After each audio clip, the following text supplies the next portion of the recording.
Rule number 61.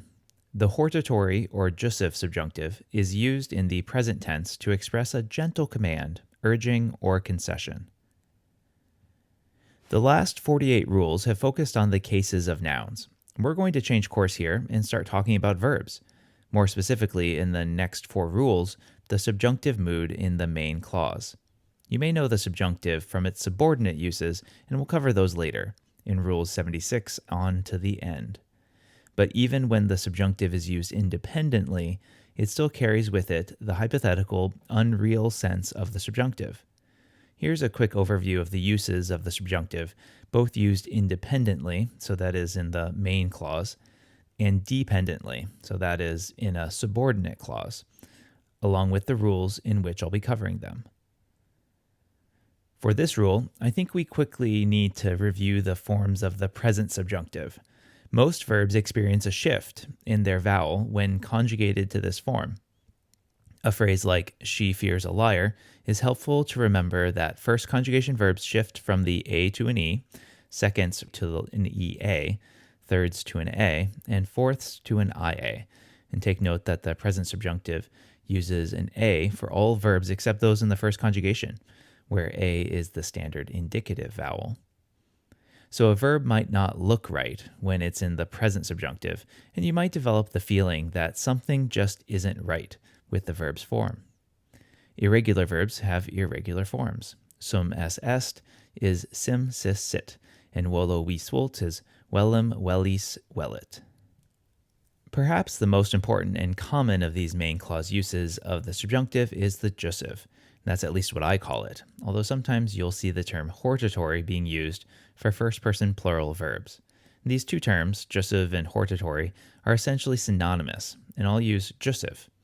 The Jussive is used for commands, often identified as a more gentle command, and this is clear from the etymology of Jussive, which comes from eubeo, eubere, jussi, jussum, which means to order.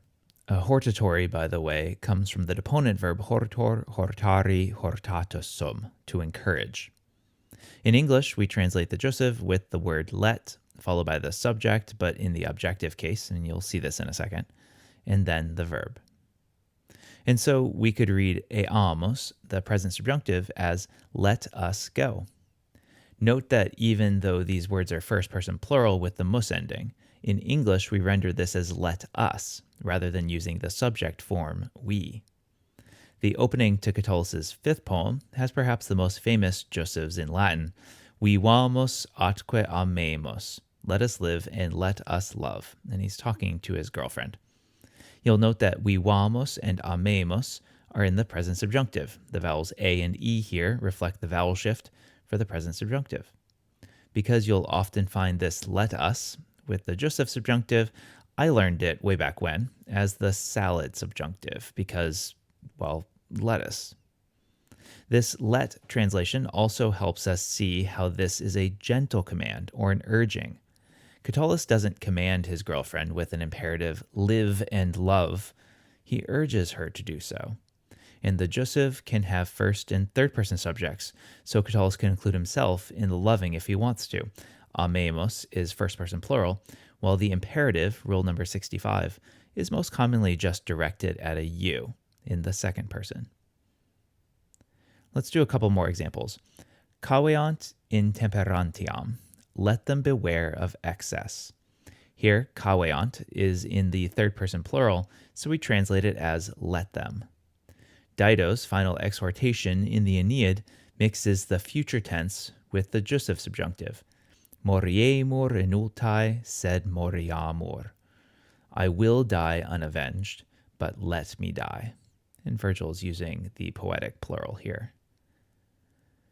The negative of the Jussive utilizes the particle ne, as in ne hic maneamus, let's not stay here.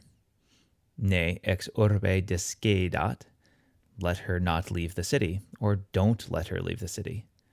Or in this line from Cicero, cum absit ne requiras, when it is gone, don't regret it, or more literally, let you not miss it.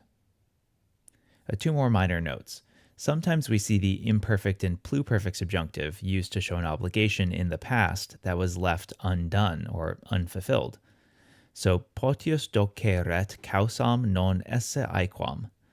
He rather should have shown that the case was not fair, with doceret as our imperfect subjunctive. And ne poposcisses. You should not have asked. Poposcisses is pluperfect subjunctive.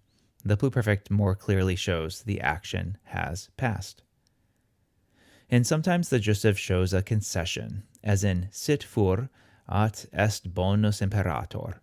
He may be a thief, or let him be a thief, or grant that he is a thief. At least he is a good general. Sit is a concessive jussive subjunctive, and sometimes we see the perfect subjunctive here too. Fuerit fur.